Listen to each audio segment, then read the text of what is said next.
Welcome to the Richard Blackaby Leadership Podcast, helping people take their leadership to the next level. Brought to you by Blackaby Ministries International. Well, Happy New Year to everyone, and we're glad you're listening, and welcome back. Hope everyone's off to a great start to 2019. Hopefully, so far, you haven't broken any of your New Year's resolutions. Yeah, hold already. on. At least get to the end of January with them anyway. Yeah, if we can make it 1 month, it's already a success. So we've got a show today that's going to be all about our book review, leadership book review. If you're new to the podcast, we try and do this once a month. We try and let you know in advance what book we're going to be looking at. That's assuming we know in advance. That's assuming, yeah. So this month's book review is going to be on Now Discover Your Strengths. But before we get into that, we try as best we can to let you know about next month's book review. Yeah. And so next month it's going to be the book called Leading Minds. Anatomy of Leadership by Howard Gardner. Mm-hmm. Richard, why have you picked this one for next time? Well, he's this book has been around for a little while, but he represents an interesting take on leadership. He's written some subsequent books, like a more recent one called 5 Minds for the Leader or for the Future. But basically, he talks about multiple intelligences, and some of our listeners may not be that familiar with that concept, but he basically says that we tend to just measure the IQ, and that's just one form of intelligence. Right. You may be really good at the tests that IQs are good at, but there's other kinds of IQ, which might be very comforting for some people to realize. And so he talks about that because of that, you're wired differently with different intelligences. That's going to affect the way you lead and the way you work with other leaders. And so kind of a different concept, but one that I think is worth at least being familiar with. Well, good. Well, we'll leave links to that in the show notes as always. Yeah. And you can be reading along and send us any questions or comments that you have about it along the way. Always enjoy those. Yeah. So today we're talking about Now Discover Your Strengths. So this is a bit of an interesting book. Mm-hmm. Richard, why don't you tell us about it? Well, Marcus Buckingham is one of the two authors, and he is the senior vice president for the Gallup organization. And then Donald Clifton is a leading guru in the area of strength finders. And so these two together have written an interesting book, and I think it's one that certainly we need to address as leaders, but also I think have some caution with which we'll look at. But they of course, Buckingham comes out of Gallup, and so they've done millions of interviews over the years and have compiled a lot of feedback from various people. And so that gives an interesting insight just in surveying that magnitude of sample study to begin with. But he comes up with an interesting thing, and maybe just to say, Buckingham wrote an earlier book called First Break All the Rules, which was kind of an interesting take on leadership. He basically says a lot of the things that we assume as leaders that we should do, he would say not necessarily. And so actually to be a kind of a breakthrough leader, you may have to not do some things that you assume leaders would do. And so that's his first kind of major book. And then he comes back with now, basically after you've broken the rules, now discover your strengths. And so he says a couple things that are very interesting, and one that I think is worthy of a consideration, and that is that he says there are a lot of people working today that spend most, or if not all of their day doing things that they, number one, don't enjoy doing, and number two, they're not necessarily very good at doing. And he says basically it would be revolutionary in the business world, and I would say perhaps in the church world and nonprofit world as well, if you leveraged every person in your organization to spend the bulk of their time doing what they excel at. Mm-hmm. And the big debate that often leaders face in managing people is, where do you spend most of your time? Do you focus on, there's basically two areas you're going to either focus on. One is addressing problems, which leaders have to deal with, and the other is addressing possibilities.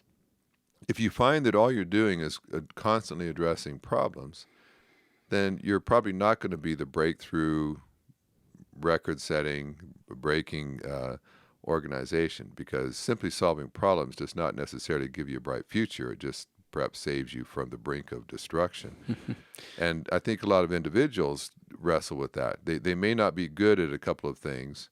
That's not their strong suit, but then they find that because they're not good at it, it takes a lot more of their time and energy and effort to try to overcome their weaknesses. And I think a lot of leaders discovered that they spend so much time trying to overcome their shortcomings that they never get around to the breakthrough kind of thinking and leading that comes from following possibilities. Yeah, and that sounds good, because it's like, well, you on the field, you don't put your your forwards on defense, and you don't use your defensive players for offense. And so, Yeah. if you think of it even in the sports arena, that you certainly put people in the positions that they're strong at. Right. And there's lots of examples in the sporting world of coaches that had, player by player, not the most superstars in the league, but the coach knew how to get every player playing in exactly the position and in the role that got their very best out of them. And of course, that's what good coaches do. They figure out, okay, this guy is really good in these situations, so that's where I'll put them into the game. And actually, in Gallup's polls, only about 20% of the people they surveyed felt that their strengths were put into play, that they were spending a lot of their time doing stuff that they didn't enjoy and they weren't good at. And he says there's two great flaws in most leadership thinking. One is that each person can become competent in almost anything with enough training and work at it. So, if you're not a good public speaker, just go to a seminar, work on it, keep on doing public speaking. You may hate it, you may bore some people to tears, but keep doing it, and you're going to get better with time. And the other is that each person's greatest room for growth are in his areas of his greatest weakness. And so if you just want to grow personally, and as we're kind of entering into a new year, a lot of times people think, well, what should I focus on that I can, get more out of my life, get more results from my efforts? And he would say the flaw is to say, well, focus on what you're not good at. And that's your room for growth. Yeah. Of course, obviously, if you're not good at something, if you improve on it, then, you're going to be better. You're going to get better results. But these guys would say, no, actually, your real area of growth potential is not in your areas of weakness, but in the areas of strength. Because you're wired to do that. You're good at that. You're passionate about that. And so even though you're already good at it, there's actually more room to grow in that area and get results than plugging away at areas of weakness. And there's the famous Pareto principle, which says that you're going to spend 80% of your time on areas where you're only going to get 20% result. And what you want to do is you want to turn that on its head and say, well, let me take the 20% area that really I can get 80% results from. And so that 20% of your strengths, actually you can produce 80% of your results.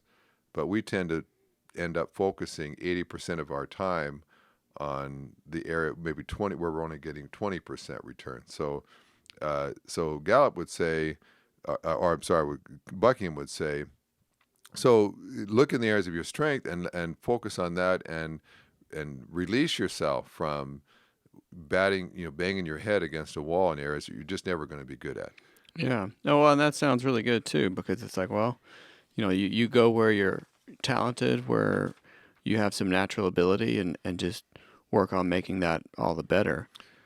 Yeah, and of course, and who doesn't want to do that either? And I just kind of anecdotally, I am around a lot of people, a lot of leaders, and I see a lot of people that really don't enjoy what they do, and you have to earn a living, they say, so this job pays better than that job, so I'll just keep doing that. But fundamentally, they don't enjoy it. They're not necessarily good at it.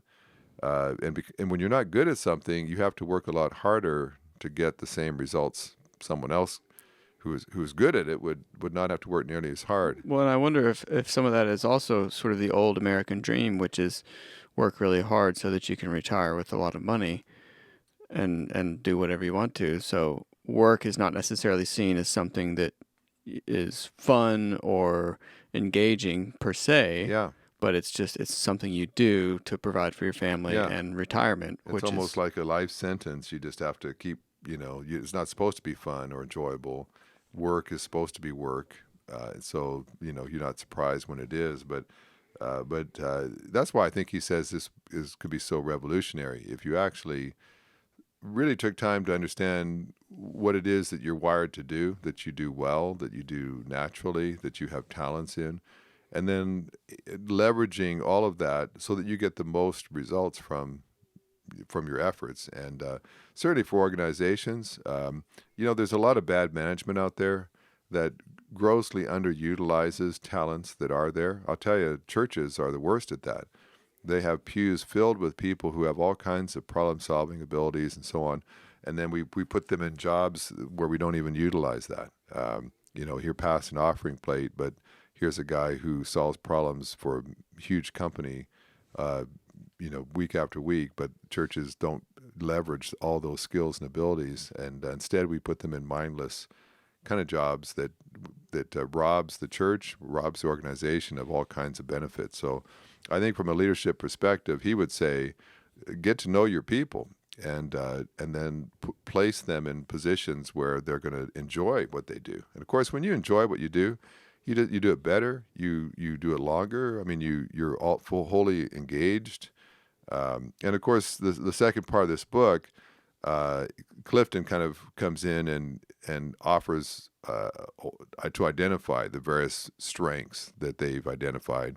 They have a whole strengths finder survey that helps you find what your strengths are, what you're good at, and then their focus then would be to say, once you know what your strengths are, then look at what you're doing now. Are you even in the right job? Maybe you need to go work for someone else that will use your strengths. Something else they say that is interesting is that the higher up you go in the corporate ladder, the less that you use your strengths. It's sort of interesting. It's sort of the Peter principle. You start out because you're good at some things. You get recognized by management, you get put in management, and then now you eventually sort of depart from all the things you're good at, Right. passionate about. Now you're dying in committee meetings and all kinds of organizational, tedious kinds of work that you lose your passion for. And so sadly, the people sometimes highest in management are the ones that are working the most outside of their giftedness. And Yeah. of course, if you're doing that, then you're going to have difficulty helping people downline from you, also working where they're strong as well. And I think that's important to recognize as well, that not everyone is necessarily meant for management, and getting a raise or some sort of promotion as far as being in charge of more people or more responsibility isn't always necessarily where that person wants to be. Like No. you may not want that. And so, recognizing that that's not necessarily a benefit to you if you're leaning and if your talents are not in organizing and managing people. Yeah, and too many people do that. Of course, the seduction of more money, higher pay, Yeah. has led many a person to right out of their area of giftedness and passion, and now they're just counting down the time clock till they can retire and enjoy that extra money that they were earning. Yeah. But, I just feel really strongly that God designed us to work and to find pleasure and joy and satisfaction in our labor. And when you're not doing that, you really need to stop and take a look. And that's partly why you pursue more education. I know people that get out of high school and they just want to start working. They don't take time to go to college. If they could, if they had the ability, but it's like, well, I'm tired of school.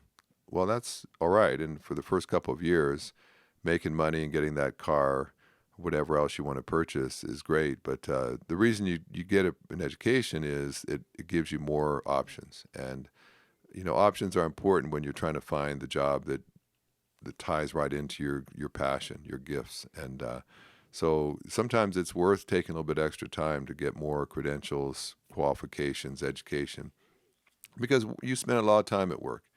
And, you shouldn't hate your job. You shouldn't hate Monday mornings. Yeah. You shouldn't live for Friday. You shouldn't live for the 2-week vacation you get once a year. You ought to actually enjoy going to work. And so I think these guys are tapping into some real felt needs. Definitely. And I think it certainly behooves all of us to ask, well, let me identify. By the way, do I even know what my strengths and my weaknesses are? Yeah. They give an example of Warren Buffett, and they say, Buffett is a genius at investing money, and the reason he's been so successful is he has focused laser-like on what he's good at. Of course, he's terrible at other things, and so he doesn't bother himself with that stuff. And of course, when you're one of the wealthiest human beings on the planet, you certainly by that point have the luxury of doing what you want. Sure. But the reason, it's easy to say from. but the reason he's so wealthy is that he has been able to really leverage his strengths in a magnificent way. So, I think that's a challenge for all of us is, number one, if I were just to sit down with our listeners one by one and say, okay, well, what are your weaknesses? And how much of your time and energy right now are you spending in areas you're not even very good at? And could some of those be passed on, delegated to someone else? Could you get a different job where perhaps you could actually spend more of your time in areas of your strength and passion? Because I'll tell you, when you're doing what you're good at and what you enjoy doing, work is not something you have to dread. It doesn't drain you. You don't resent it.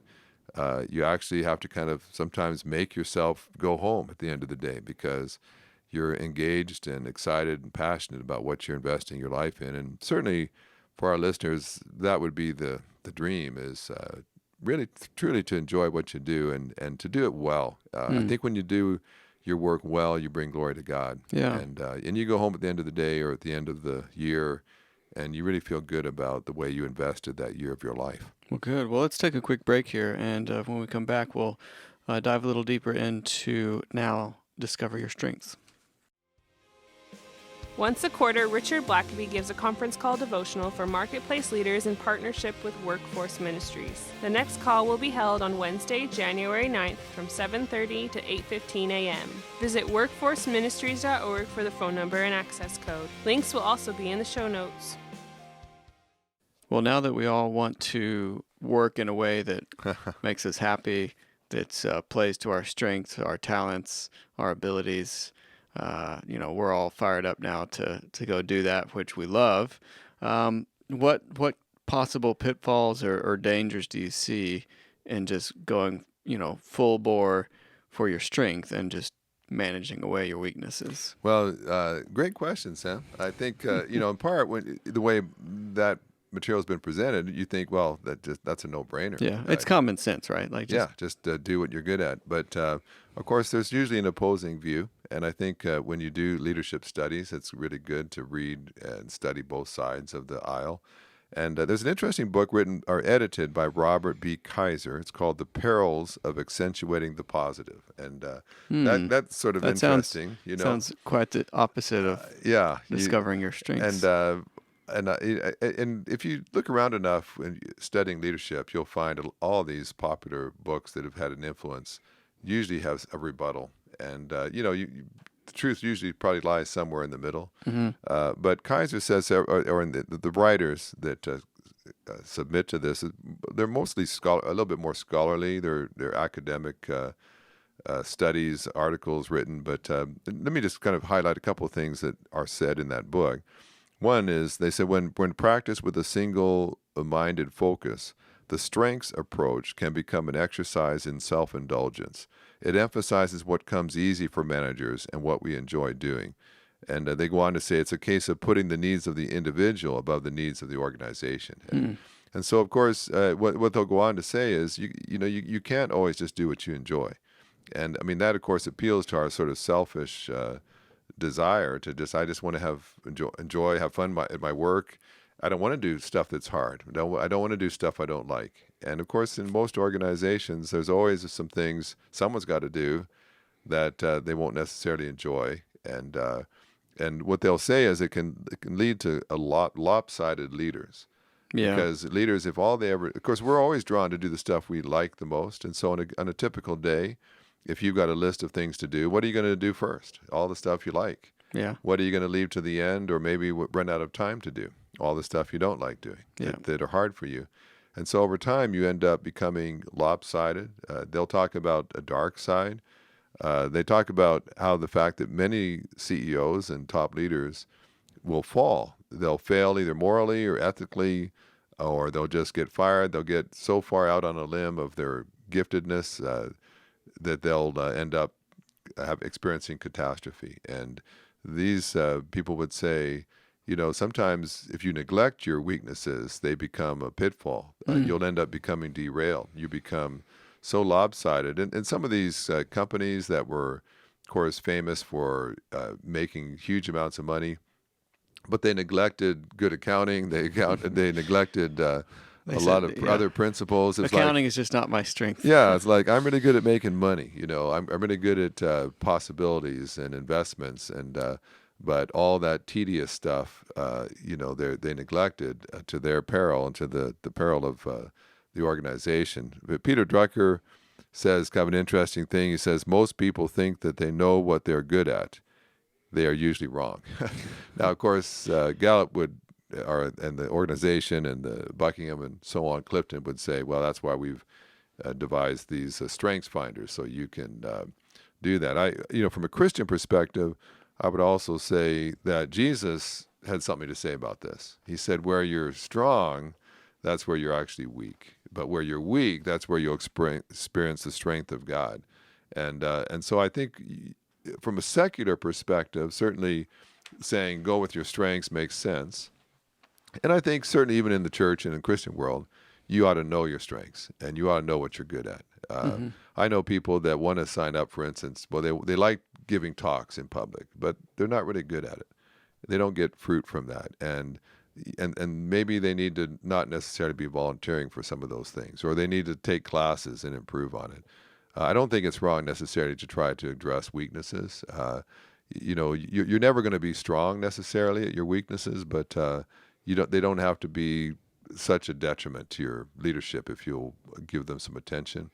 But Jesus said sometimes the things that you'll have the greatest impact on are things you see as a weakness. Certainly Moses did not see himself as strong at public speaking or leadership.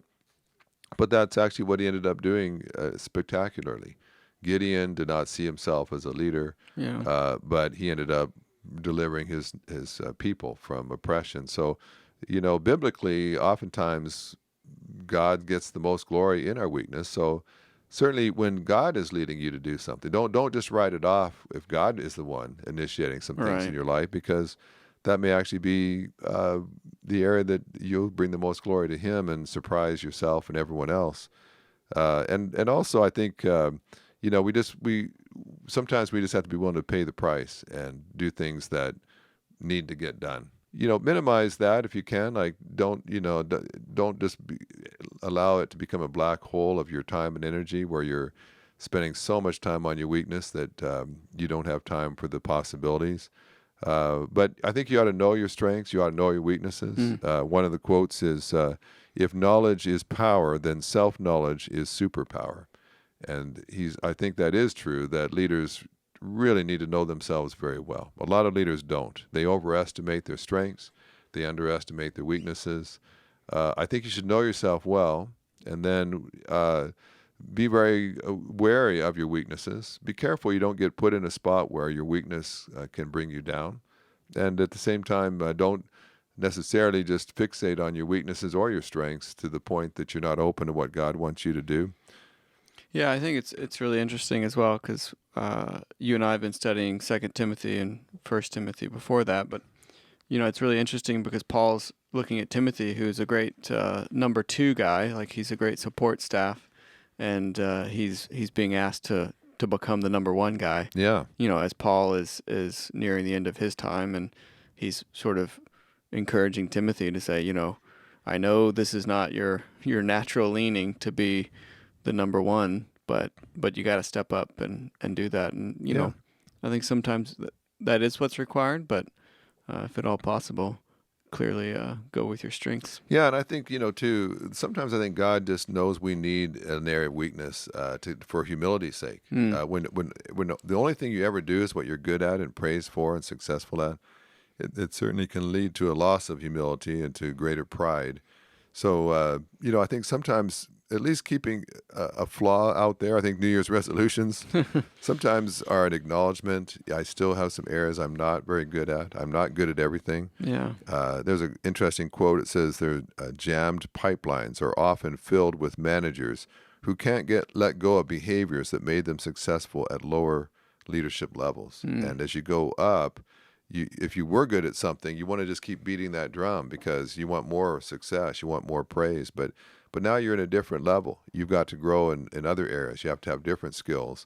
And sometimes people are holding on to the same tricks and practices that gave them success in the first place, but they're in a different context now, and they have to grow. And I think leaders who stop growing, who just keep going back to the same successful skills that they've used before, become stunted ultimately. And so, I think there's some value in both sides. I think certainly know yourself, and I think if you are a great home run hitter, then boy, your coach needs to be getting you to the plate as often as he can.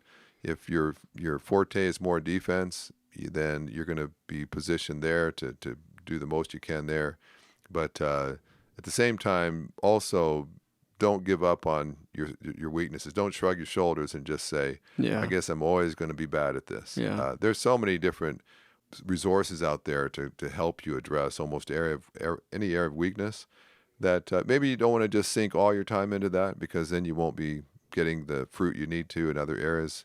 But don't give up on that, because otherwise you become a lopsided person with some huge dark sides that can cause you to stumble and fail because you just never address those.